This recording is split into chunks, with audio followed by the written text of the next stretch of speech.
Ya, sebentar. Sekarang bisa mulai klik rekam, ya. Sudah ya. Bismillahirrahmanirrahim. Assalamualaikum warahmatullahi wabarakatuh. Kita hari ini akan belajar tentang epitel ya. Seperti kita telah tahu bahwa epitel atau jaringan epitel itu terdiri dari dua komponen pokok, yaitu selula atau sel dan substansia interseluler atau daerah yang berada di antara sel satu dengan yang lain. Nah, ini terdiri dari deretan sel tersusun rapat dengan substansia interselularis sangat sedikit. Jadi karena selnya itu tersusun rapat, maka substansia interseluler atau daerah antara sel satu dengan yang lain itu sedikit atau sempit dan tipis ya. Deretan sel ini melapisi permukaan jaringan atau alat baik dari luar maupun dalam. Misalnya melapisi rongga alat melekat pada jaringan di bawah sel epitel dan disebut membran basalis. Tadi sudah jelas ya di video tadi bahwa tempat bertumpunya sel epitel itu disebut apa? Membran basalis ya. Kemudian epitel berasal dari 3 benih lapis, yaitu endo, meso, dan ektoderm. Endo itu yang paling dalam, kalau meso itu yang tengah, dan ekto itu yang luar ya. Waktu untuk regenerasi bervariasi. Ini dibedakan menjadi dua golongan besar, yaitu epitel pelapis dan epitel kelenjar. Tadi juga sudah ditayangkan di video. Kemudian penamaan jenis epitel itu berdasarkan jumlah dan bentuk sel penyusunnya. Tadi ya, jumlahnya itu kalau satu lapis berarti selapis atau simplek. Kalau lebih dari satu lapis berarti berlapis atau komplek ya, atau stratifikatum. Komplek itu stratifikatum itu berlapis ya. Kemudian penjelasan lengkapnya mari kita simak gambar berikut ini atau slide berikut ini. Ini kira-kira gambar apa, Dek?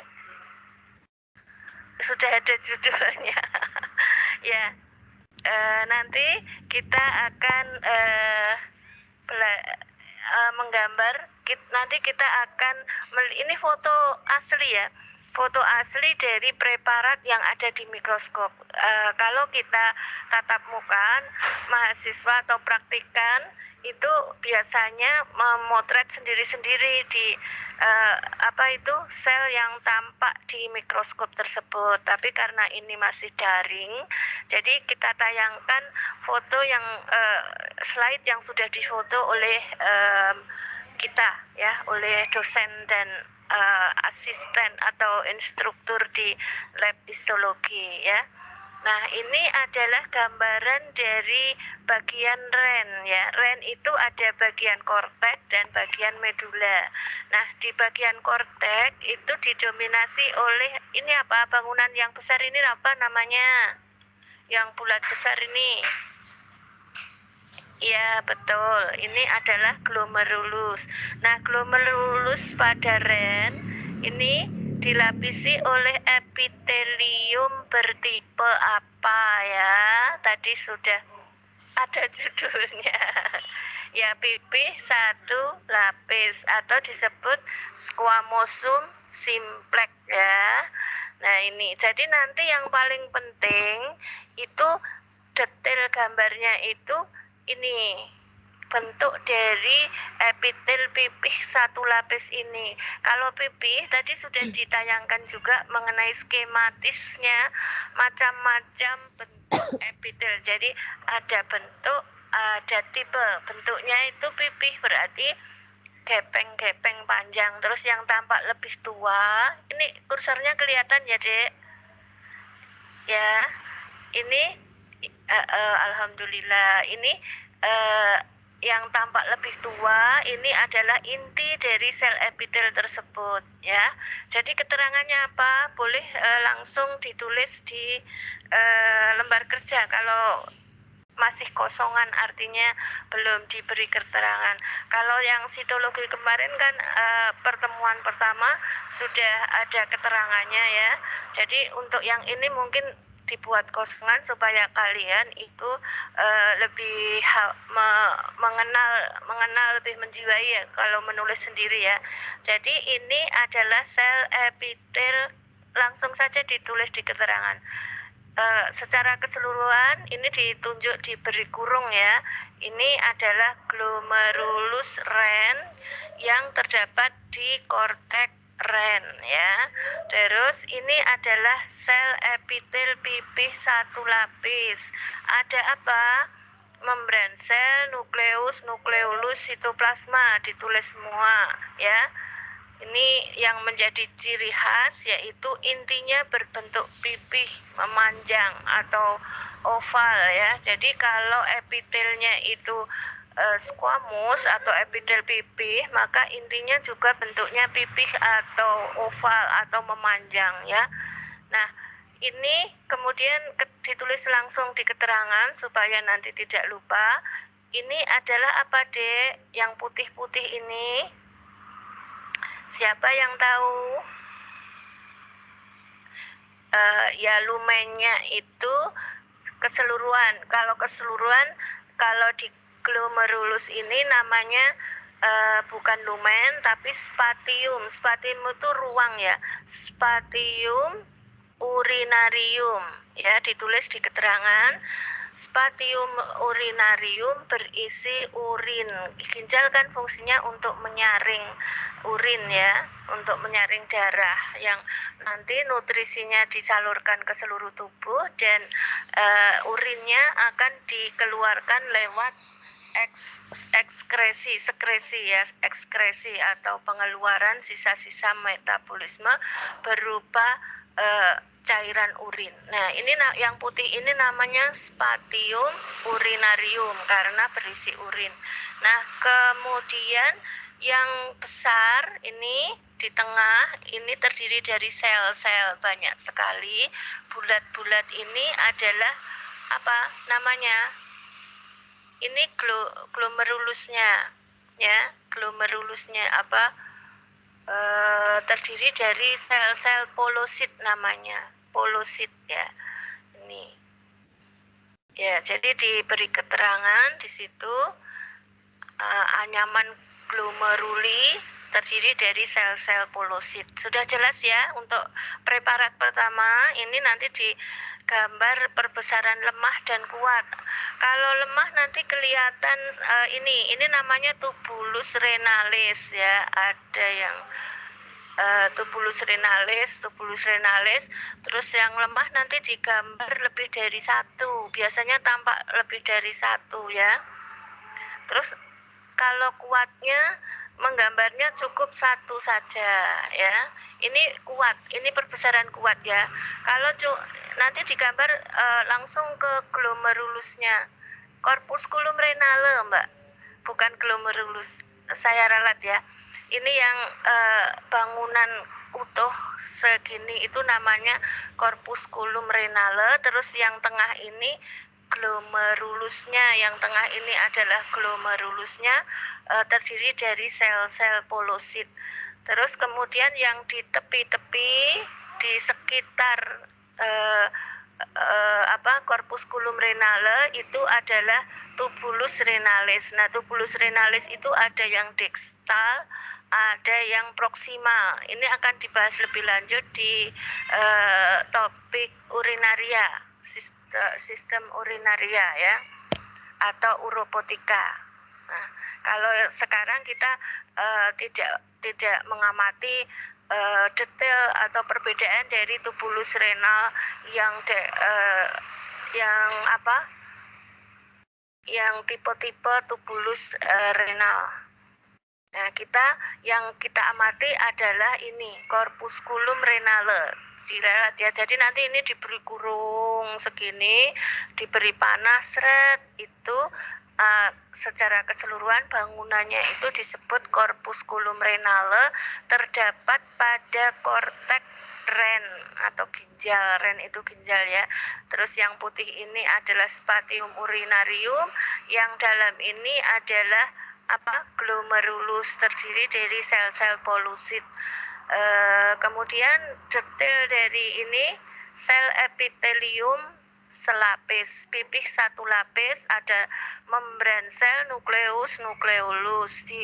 Disebutkan nukleusnya berbentuk pipih ya, selnya berbentuk pipih, nukleus berbentuk pipih, oval atau memanjang atau gepeng ya. Nah, kemudian kita lanjut ke preparat yang kedua, yaitu kita mau mengamati tipe sel yang lain. Kalau tadi kita sudah mengamati yang squamous atau pipih, yang kedua ini kita mau mengamati sel epitel yang bertipe. Tipe itu lengkap. Kalau ditanyakan tipenya itu jawabnya lengkap.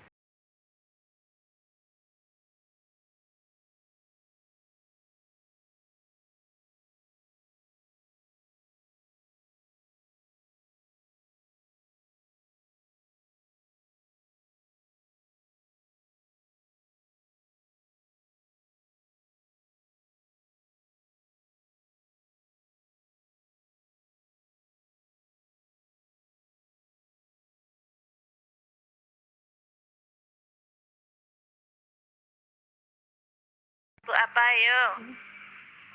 Satu folikel ya, kalau pada tiroid namanya satu folikel. Satu folikel tiroid terdiri dari sel epitel bertipe kuboid satu lapis atau kuboid simplek ya. Kuboid itu seperti kubus. Nah, nanti untuk perbesaran lemah kita gambar segini penuh ya, terdiri dari beberapa folikel ini. Terdiri dari beberapa folikel-folikel. Nah, nanti keterangannya ini adalah folikel tiroid. Terus nomor 2, sel kuboid sel epitel bertipe kuboid satu lapis atau kuboid simplek. Terus yang tengah ini namanya apa? Ayo, belajarnya gimana? Ayo. Ini sekalian diskusi ya. Yang tengah namanya? Tadi sudah ada yang nyebut loh waktu Ren tadi. Iya, betul. Lumennya berisi apa? Iya, betul. Yang berwarna pink ini adalah massa koloid ya. Ditulis sekalian. Lumen berisi massa koloid. Nah, jadi keterangannya itu lengkap. Kemudian daerah antara folikel yang satu dengan yang lain ini ada kapilernya. Kapilernya namanya kapiler sinusoid ya. Nah, ini ada tulisannya toh, massa koloid. Pokoknya kalau ada saluran memanjang dipotong melintang kan kelihatan bulat-bulat. Nah, saluran memanjang itu kayak selang itu loh gambarnya. Tahu nggak selang? Sudah tahu ya. Selang itu kan tengahnya itu ada lorongnya, ada salurannya. Nah, itu saluran itu lumennya ya. Di mana-mana, misalnya di intestinum juga nanti kita akan ketemu lumen di tengah-tengah ini, lumen ya. Nah, ini nanti digambar lemah ya, lemah terus yang kuat. Nah, kalau lemah tadi kan gambarnya beberapa folikel ya. Pada yang lemah tadi ada sel-sel di luar folikel yang letaknya di antara folikel yang satu dengan yang lain. Namanya sel apa, Dek? Sel parafolikuler ya. Kalau yang menyusun folikel disebut sel folikuler epitel kuboid satu lapis. Nah, pada sel ini, yang ini ya, di luar folikel itu disebut sel parafolikuler. Nah, untuk yang kuat kita memberi nama kan cukup satu kali memberi keterangannya. Ini adalah satu folikel. Terus ini adalah epitel kuboid satu lapis. diberi keterangan lengkap ada membran sel, nukleus, nukleolus, sitoplasma ya. Terus ini adalah lumen berisi massa koloid. Nah, nanti kalau menggambar sel yang bentuknya kuboid ya digambar seperti kubus ya. Seperti kubus itu panjang kali lebarnya kan kira-kira sama ya. Seperti kubus dadu ya. Sudah pernah ya melihat dadu yang dulu waktu kecil kita main apa itu? Apa ya ludo apa ya namanya yang dilempar itu dadu itu kuboid. Nah, sel kuboid itu bentuknya seperti itu. Jadi nanti menggambarnya ini kuboid ya, kuboid ya Dek ya. Kuboid itu kubus, pokoknya panjang, lebar, tinggi itu kira-kira sama ya. Jadi untuk kuatnya cukup menggambar satu folikel saja, nggak usah banyak-banyak, nanti tidak kelamaan. Tapi diperlihatkan juga adanya sel parafolikulernya di sini ya. Jelas ya Dek ya. Nah ini tadi perbesaran kuat cukup ini satu saja. Kalau lemah digambar semuanya ini ya. Ada beberapa folikel. Kuatnya cukup satu saja ya. Di sini ada kapiler sinusoid. Nah, oh iya, tempat bertumbuhnya sel epitel itu namanya membran basalis. Nah, ini ditulis di keterangan dan nanti juga ditunjuk membran basalisnya ini. Jadi selnya itu bertumbuh pada membran basalis tersebut. Nah, ini ya. Ini foto asli dari preparat glandula tiroid yang difoto di bawah mikroskop. Nah, ini adalah membran basalisnya. Ya, membran basalis. Terus ini adalah epitel kuboid satu lapis dengan intinya bulat ya. Nanti diberi keterangan pada saat menunjuk nukleus, nukleus berbentuk bulat. Jadi diingat ya, kalau pada epitel pipih, nukleusnya ya pipih memanjang. Kalau di epitel kuboid, nukleusnya bulat seperti bola ya, bola pingpong ya. Jadi perlu diingat. Terus ini adalah lumen berisi massa koloid. Kemudian ini sel-sel yang ada di antara folikel satu dengan yang lain. Ini adalah sel parafolikuler. Sudah jelas ya, nanti memberi keterangan ini ya, ini juga sel parafolikuler. Memberi keterangan tidak boleh salah lagi ya. Nah, ini adalah nukleolusnya kelihatan sekali ya. Ini dengan nanti digambar satu saja, artinya yang warnanya ini aja karena kita pakainya HE ya, warnanya merah pink ungu. Nah ini nukleolus sangat jelas ini dengan pewarnaan lain apa itu supaya untuk menampakkan nukleus dan nukleolusnya. Nah ini gambaran satu sel, bentuknya kuboid, antara panjang dan lebar, tinggi itu sama ya. Pokoknya dibayangkan itu dadu itu ya. Ini adalah lumen berisi massa koloid ya. Nah, kemudian kita lanjut ke tipe epitel selanjutnya, yaitu epitel simplex kolumner. Simplex berarti satu lapis. Ini terdapat pada apa? Siapa tahu? Sudah ada tulisannya loh. Ya, organnya namanya intestinum. Di dalam intestinum itu terdapat villi intestinalis. Ini ya, tonjolan-tonjolan. Ini namanya villi intestinalis. Fungsinya untuk apa? Ayo, siapa yang tahu? Tonjolan-tonjolan pada intestinum, lekuan. Ya, supaya fungsi intestinum kan untuk menyerap makanan. Nah, fungsi yang lain, tonjolan-tonjolannya ini atau lekuan-lekuan ini adalah untuk memperluas permukaan penyerapan ya.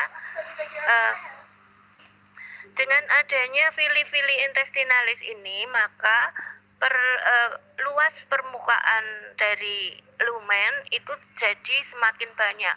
Kalau tidak salah ya, sehingga bisa 600 kali lipat ya permukaannya itu. Jadi kalau kita bayangkan aja, kalau kita punya tali yang yang dibuat lekuk berbelok-belok itu seperti kalau kita masa kecil bermain gobak es ya, tahu. Mungkin kalian belum pernah menjumpai ya. Kalau saya kecil dulu ada gobak sodor, ada gobak bunder, ada gobak es gitu ya. Es itu ya berkelok-kelok ini. Dengan berkelok-kelok itu sehingga luas permukaan untuk menyerap sari makanan itu bisa lebih banyak, berlipat-lipat, kurang lebihnya ya sekitar 600 kali lipat ya, banyak sekali ya, sehingga sari-sari makanan bisa cepat diserap oleh tubuh, oleh intestinum tersebut untuk diedarkan ke seluruh tubuh melalui darah, peredaran darah ya. Nah, di dalam menggambar yang kotak perbesaran lemah, nanti digambar ini seluruhnya beberapa villi. Jadi di intestinum itu kan saluran panjang. Tadi sudah saya jelaskan bahwa kalau saluran panjang dipotong melintang itu tengah-tengah yang putih ini selalu lumen ya namanya. Ini di posisi, nanti diputar sendiri, posisi lumen dibiasakan selalu berada di atas ya, supaya lebih mudah dalam mengingat. Nah, kemudian ada tunika mukosa. Nah, villi intestinalis itu terdapat di tunika mukosa intestinum. Tunika mukosa adalah daerah yang paling atau yang langsung berdampingan dengan lumen. Lumennya yang putih ini. Terus setelah tunika mukosa ada tunika muscularis yang terdiri dari otot polos melingkar dan otot polos longitudinal. Kemudian yang luar adalah tunika eksterna, tapi nggak perlu digambar secara lengkap ya. Besok kalau kita ketemu topik digesti, kita menggambar intestinum lengkap dari lumen sampai ke tunika eksterna. Tapi untuk mempelajari epitel, karena yang akan kita amati itu epitel simplex kolumner atau kolumner satu lapis itu adanya di villi intestinalis, maka kita fokus ke bagian tunika mukosa pada villi intestinalis ini. Nah, bisa dikasih keterangan ya, tunika mukosa intestinum. Terus terdiri dari villi intestinalis. Terus satu villi intestinalis terdiri dari deretan sel epitel bertipe apa? Sudah ada judulnya, bertipe simplex kolumner atau kolumner satu lapis. Nah, ini ya, namanya kolumner. Maka bentuknya seperti kolom tadi ya, pada saat video tadi sudah dijelaskan panjang-panjang seperti kolom. Nah, intinya juga menyesuaikan ya. Kalau pada epitel kolumner maka intinya juga panjang-panjang ya, langsing dan panjang. Ini ya, ini nanti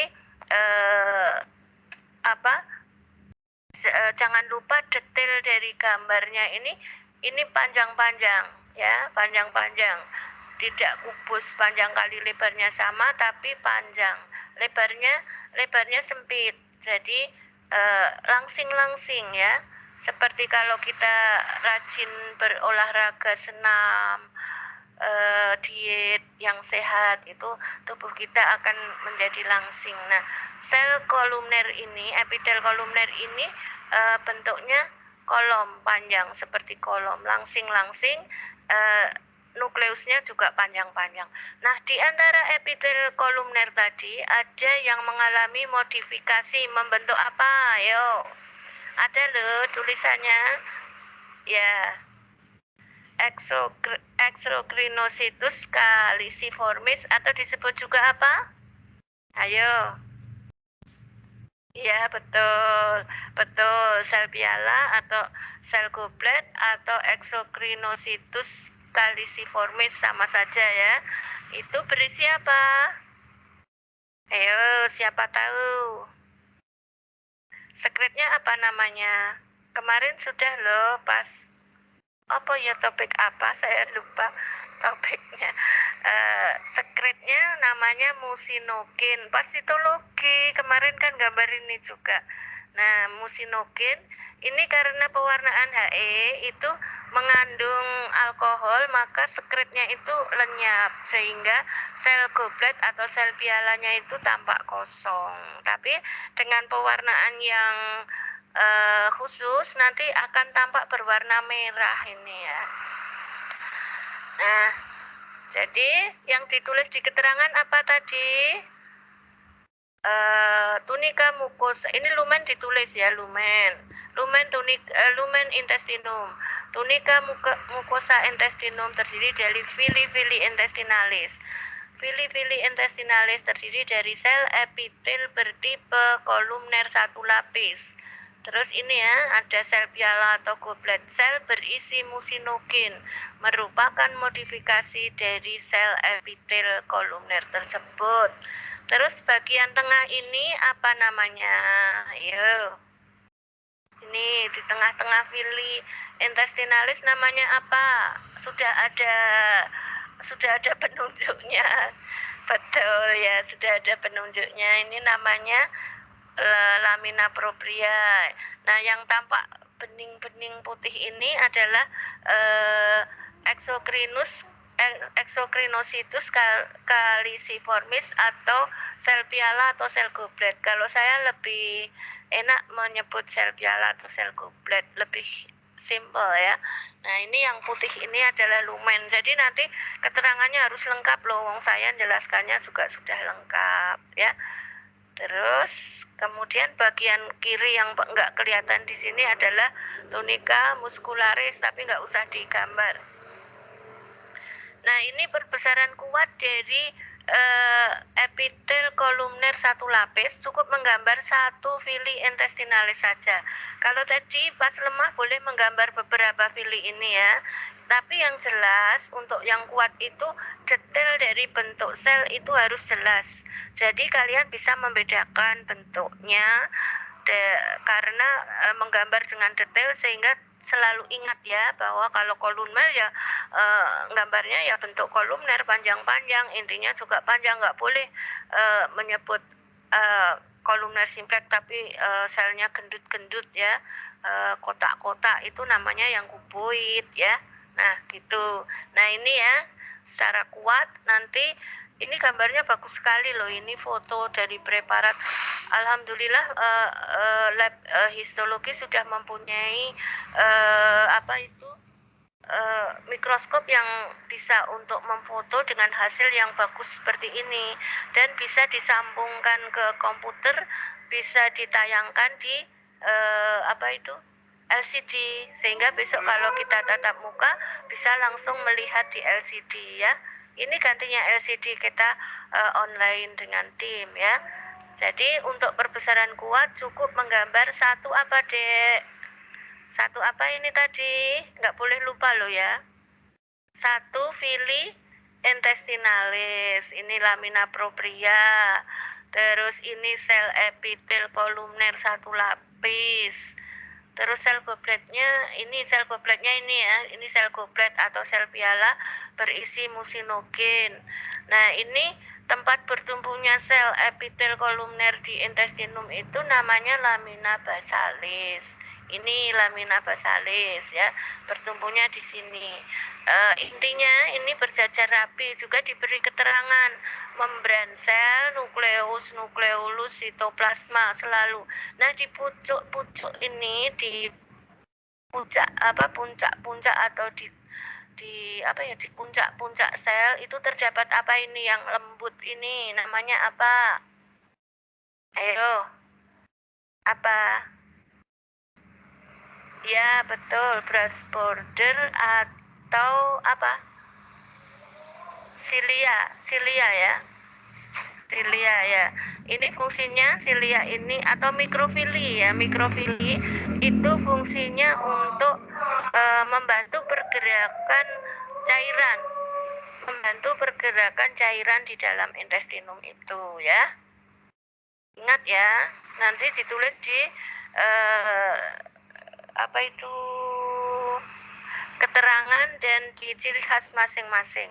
Nah, yang selanjutnya kita mau mengamati jenis atau tipe epitel pseudostratificatum kolumner ya. Ini karena ini bentuknya panjang-panjang, maka ini dilengkapi epitelium pseudostratificatum kolumner. Terdapatnya pada apa ini? Ayo adik-adik. Ada spermanya itu di mana kira-kira? Organnya apa? Ductus epididymis ya. Itu merupakan saluran untuk menyalurkan spermatozoa yang diproduksi oleh testis yang nantinya akan dikeluarkan ke saluran saluran reproduksi pria, nanti akan sampai ke uretra ya, sampai ke uretra. Nanti setelah sampai uretra itu terletak di penis ya. Nanti setelah sampai di lumen uretra akan dikeluarkan pada saat ejakulasi spermanya. Kalau pemasakannya dari sperma itu pada tubulus seminiferus convolutus ya. Ini sama-sama tubulus seminiferus convolutus. Nah, ini pada epididymis itu lanjutan dari tubulus seminiferus convolutus. Di sini lumennya berisi apa? Spermatozoa yang sudah masak. Kalau di tubulus seminiferus convolutus itu spermanya baru berkembang. Ini boleh sambil menggambar loh ya, Adik ya. Spermanya baru berkembang dari spermatogonium sampai menjadi spermatozoa yang masak. Nah, setelah masak akan keluar, akan dilanjutkan ductus epididymis ini. Nah, di ductus epididymis itu kita amati epitelnya bertipe epitelium pseudostratificatum kolumner bersilia. Tambah ya, panjang ya namanya. Ini ditambah, ini kurang lengkap judulnya. Nah, ini nanti untuk perbesaran lemah menggambar ini namanya satu apa? Ayo, kalau di sini namanya apa? Satu apa? Kalau di tiroid tadi satu folikel, kalau di intestinum satu fili intestinalis. Kalau di sini namanya apa? Satu tubulus ya. Satu tubulus terdiri dari apa? Tersusun oleh sel epitel bertipe ini tadi ya. Terus mengapa disebut pseudostratificatum? Karena ini sebenarnya itu hanya satu lapis, tapi karena selnya itu tidak semuanya bertumpu pada membran basalis sehingga tampak berlapis, sehingga ada sel yang dekat dengan lumen, ada sel yang panjang ya, selnya ada yang panjang, ada yang setengah atau sedang, kemudian ada yang pendek yang hanya di dekat membran basalis. Maka karena selnya itu tidak sama, sehingga inti atau nukleusnya ini juga tidak rapi, tidak berderet rapi, sehingga tampak seperti berlapis, maka disebut pseudostratificatum kolumner, maka disebut pseudostratificatum. Pseudo itu semu ya, semu seperti ya. Sebenarnya hanya satu lapis, tapi karena intinya itu tidak sebaris sehingga tampak berlapis. Oh ya, saya ralat. Ini termasuk yang satu lapis sehingga semua sel epitelnya ini bertumpu pada membran basalis ya. Tapi selnya ada yang pendek, ada yang panjang. Ini misalnya sel yang pendek ya. Sehingga intinya kan dekat membran basalis. Membran basalis itu ini ya. Kelihatan tak kursornya? Ini membran basalis, tempat bertumbuhnya epitel tersebut. Kemudian ada epitel yang panjang ini. Nah, yang panjang itu intinya agak ke tengah, agak dekat dengan lumen, sehingga sepertinya itu berlapis tuh, ini seperti berlapis, tapi sebenarnya tidak berlapis karena hanya satu lapis. Semua selnya bertumpu pada membran basalis. Nah, di ujung-ujung tiap sel ini ada bangunan yang disebut apa? Kemarin waktu sitologi sudah dibahas. Apa ini namanya yang lembut ini, yang seperti tadi brass border tadi? Ya, silia ini kalau di organ epididymis ini silianya bertipe stereosilia ya. Stereosilia artinya silia itu tidak bergerak kemana-mana berpindah-pindah, tapi dia itu klepet-klepet itu apa ya, seperti bendera klepet-klepet gitu ya. Nah itu sehingga ini juga membantu memperlancar jalannya apa yang di lumen itu. Ayo tadi sudah disebut ya, memperlancar jalannya sperma menuju ke saluran selanjutnya ya, saluran selanjutnya nanti ke uretra ya.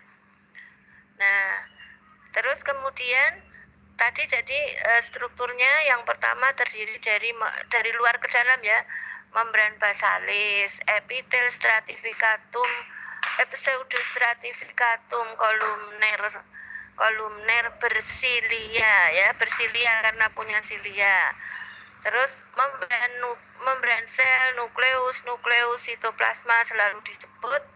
Kemudian ini yang penting adanya stereosilia. Kemudian yang keterangan selanjutnya adalah lumen berisi apa? Spermatozoa. Nah, kalau di tadi di apa folikel tadi di tiroid, sel-sel yang ada di luar folikel tadi namanya kan parafolikuler.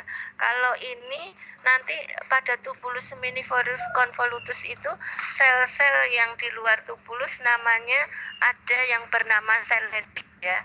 Seledik itu fungsinya untuk menghasilkan testosteron. Karena ini ada di testis, maka seledik itu yang berfungsi menghasilkan testosteron. Testosteron itu sangat berfungsi sebagai hormon laki-laki, ciri khas dari hormon laki-laki ya. Kalau di epididymis itu sudah tidak kelihatan selediknya. Jelas ya. Nah ini nanti untuk perbesaran kuat cukup menggambar satu ini saja ya. Tapi tolong detail dari gambarnya itu jelas ya. Ini kan jelas intinya itu nggak sebaris ya, ada yang di dekat lumen, ini lumen ya, ada yang dekat lumen, ada yang dekat membran basalis ya. Tolong ya gambarnya, terus selnya panjang-panjang karena namanya kolumner ya. Ini adalah membran basalis ya. Ini lumen berisi, ini yang tengah ini spermatozoon atau spermatozoa jamaknya ya. Jelas ya. Terus kemudian ini kalau mau di gambar detailnya ya, ini kan di foto ya. Ini tadi ya, sel yang pendek itu intinya itu ada di dekat ini membran basalis itu ini. Di dekat membran basalis. Sel yang panjang ini kan panjang selnya ya.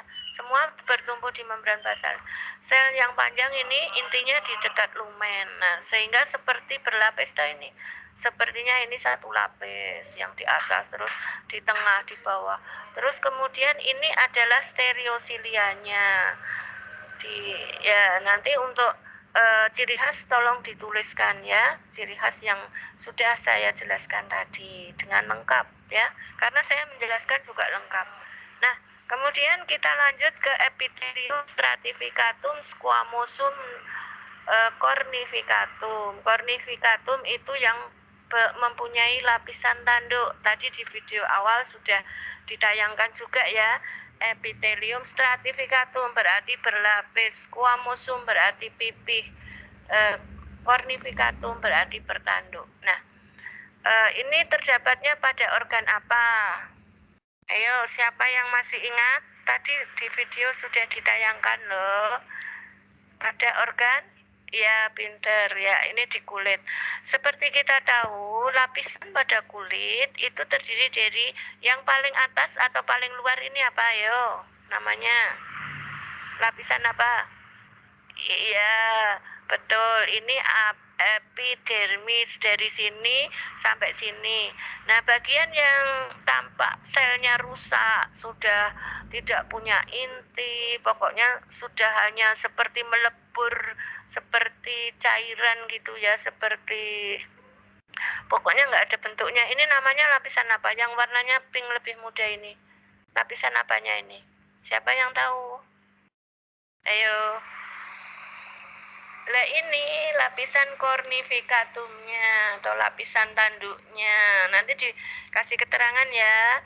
Epitel stratificatum squamosum cornificatum ini lapisan tanduk atau lapisan cornificatum, stratum cornificatumnya. Terus ini adalah yang paling atas, ini lapisan apa namanya? Superficial. Terus yang tengah itu bagian medial atau tengah. Terus yang bawah itu stratum basal karena langsung berdekatan dengan ini bawah ini lapisan apa namanya? Kalau yang tadi ini sampai sini adalah epidermis, kalau yang sini sampai sini apa namanya? Ayo, siapa tahu? Dermis ya, dermis. Dulu besok kita mau mengamati tentang sel saraf, akhiran saraf ya pada kulit ya. Terdapatnya di papila dermis. Nah, pada kulit itu dermisnya mempunyai papila-papila. Ini namanya papila dermis yang nantinya akan menjadi tempat dari akhiran ujung saraf Meissneri ya. Tapi untuk saat ini kita enggak mengamati detail dari ujung sarafnya, tapi kita mengamati bentuk epitelnya. Kemudian yang menjadi patokan dari nama ini kenapa kok disebut squamosum stratificatum itu pada bagian atasnya ini. Nanti untuk perbesaran lemah menggambarnya seperti ini ya. Untuk kuatnya digambar detail atau cukup satu saja ya, cukup satu yang kuat saja. Nanti garis yang di tengah itu ditipek supaya kalian bisa menggambar besar. Nah, tadi yang paling atas pink ini selnya sudah rusak, ini namanya lapisan tanduk ya. Ini lebar loh ya, seperti yang kita lihat di sini tadi ini tebal. Jadi nanti digambar tebal. Lebih tebal dari lapisan di bawahnya ya. Jadi nanti perbandingannya harus betul. Nah, kemudian dari epidermis tadi, yang pertama tadi kan lapisan tanduk. Terus ini adalah bagian apa yang di paling atas ini atau luar yang berdampingan dengan yang berbatasan langsung dengan lapisan tanduk ini adalah lapisan apa namanya? Superficial. Ya, superficial itu atas. Superficial terdiri dari sel epitel bentuknya apa? Atau tipenya apa? Sudah ada judulnya loh. Epithelium stratificatum squamosum. Ya, pipih berlapis stratificatum ya. Karena ini terdiri dari lebih dari satu lapis ya. Yang pipih pada stratum superficialnya, maka judulnya disebut ini ya, Epithelium stratificatum squamosum cornificatum. Jadi yang menjadi patokan nama dari tipe epitel itu adalah tipe bentuk epitel atau tipe epitel yang berada di bagian superficial atau lapisan superficialnya. Walaupun di bagian tengah-tengah ini bentuknya tidak pipih lagi. Nanti gambar. Jadi pipihnya cuma beberapa lapis sampai sini ya. Terus di tengahnya ini bentuknya polihedral atau seperti banyak sudut ya, seperti ke arah bulat atau kuboid ya. Ini juga nanti digambarnya di sini intinya bunder-bunder. Kalau yang di sini intinya pipih-pipih ya. Terus kemudian yang basal. Basal itu yang paling bawah basal ya. Basal itu yang paling bawah ini yang langsung berbatasan dengan dermis ya. Ini mesodermis tengah. Ini bagian basal. Nah, pada bagian basal itu sel-selnya kuboid bentuknya atau kolumner pendek, kolumner tapi pendek, jadi 4 persegi panjang ya. tapi nggak panjang banget. Kalau kolumner kan panjang. Nah, ini kolumner pendek atau kuboid. Nah, kemudian ini yang disebut apa tadi? Saya sudah nyebutkan. Tadi adalah papila. Papila.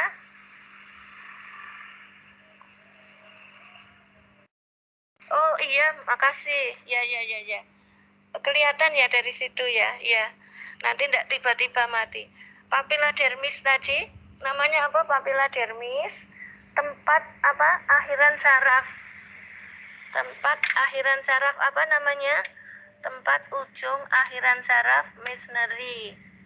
Bentuknya seperti keranjang buah ini ya, akhiran sarafnya. Nanti boleh ditulis di apa? Ciri khas. Ciri khasnya itu harus lengkap. Nah, akhiran sarafnya terletak di sini. Kita nggak ngamati itu, tapi boleh ditulis untuk melengkapi ciri khas. Makasih ya, Dek, sudah dikasih tahu. Saya sering lupa ngecas. Tadi sudah saya cas penuh, tapi untuk muter video dan sebagainya, kira-kira artinya perubahan, terjadi perubahan, berubah ya, transisi, berubah ya. Nah, mengapa kok disebut epitel yang bisa berubah atau transisional? Karena ini terdapatnya pada apa? Ayo, organnya apa? Ya, vesika urinaria, ya betul. Nah, pada organ vesika urinaria itu kan juga berupa saluran ya, saluran. Ini dipotong melintang, jadi yang atas ini selalu lumennya, yang putih ini ya, putih ini lumennya. Nanti perbesarannya langsung satu saja, nggak usah banyak. Gambarnya langsung satu saja. Seandainya tadi di sini ada lemah, terus ini kuat, maka garis batasnya ini ditipek. Gambarnya cukup satu saja. Tapi artinya satu kuat saja ya. Tapi digambar dua macam. Ini dalam keadaan kan vesika urinaria kan berisi urin. Yang di sebelah sini adalah posisi vesika urinaria dalam keadaan kosong. Maka sel epitelnya ini membulat, yang bagian superficial ini bentuknya membulat ya, bulat-bulat, terus ada sel payung ya. Terus kemudian yang sebelah kanan yang dengan perbesaran kuat itu dibuat menggambar vesika urinaria dalam keadaan penuh berisi urin. Nah, nanti dikasih keterangan sendiri. Ini tetap lumen. Karena berisi urin, maka sel-sel yang berada di superficial ini kan langsung berbatasan dengan lumen ini didesak oleh urin sehingga tertekan. Maka di bagian superficial ini bentuknya menggepeng ya. Kalau tertekan itu kan seperti apa, balon kalau itu kalau nggak tertekan kan bulat ya. Ini pada saat nggak tertekan kan bulat. Nah, pada saat kita tekan dengan kedua tangan misalnya, maka akan jadi gepeng. Nah, ini selnya di bagian superficial ini menjadi gepeng atau pipi. Nah, kemudian di bagian superficial ada sel khusus yang namanya sel payung. Sel payung itu bentuknya seperti payung. Ini intinya lebih dari satu, pokoknya intinya lebih dari satu, ukurannya lebih besar dari sel yang lain. Ini tetap berlapis ya, berlapis. Nah, karena pada saat kosong bentuknya bulat dan pada saat isi bentuknya saat penuh berisi urin itu bentuknya berubah menjadi gepeng, maka disebut epitelium transisional ya. Itu asal mula namanya. Ini bagian ini superficial ya. Superficial itu bagian yang langsung berbatasan dengan lumen. Itu ini tadi yang kosong bentuknya bulat. Kalau yang penuh berisi penuh urin itu bentuknya pipi. Ya, kita lanjut. Ini di stop dulu rekamannya. Nanti mulai lagi yang jaringan ikat.